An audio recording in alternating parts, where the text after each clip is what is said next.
And the Texas flood disaster is revealing the increasing risks countries face from climate-driven weather, and that includes Canada. Many are wondering if our country is prepared for such events. We posed that question to Jason Thistlethwaite. He's a professor in the Faculty of Environment at the University of Waterloo. Canada's most costly and common hazard. Very low awareness among the public. In fact, only 6% of Canadians are aware that they live in high-risk areas. We share some similar topographical and geographical conditions as those in Texas. So, for instance, British Columbia and Alberta mountain river valleys where, something like a snowmelt, a heavy rainfall, all that water can increase water levels in tributaries, and then all of those pour into the main rivers and can lead to similar types of flash flooding events as we've seen in the US and Texas. In my world, by the time you get to emergency management, you're actually too late.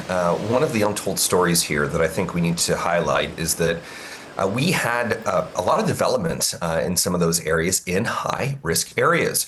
So the one camp, Camp Mystic, for instance, had the two cabins that were very tragically taken downriver were located in the floodway. That is the part of land that is designed to flood. That is the floodplain, but even more worse, it's actually effectively dry riverbed.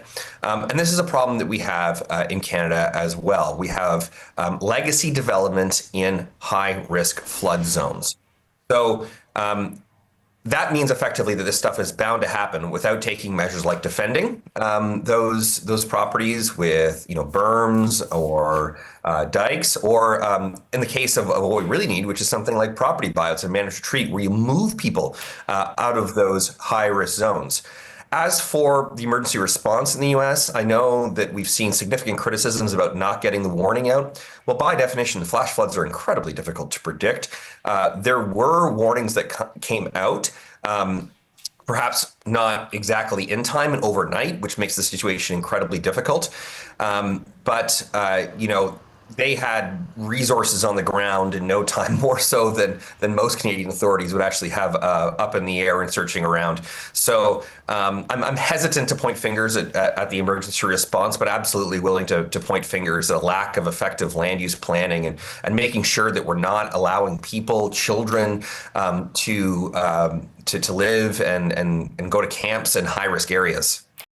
That was Jason Thistlethwaite. He is a professor in the Faculty of Environment at the University of Waterloo.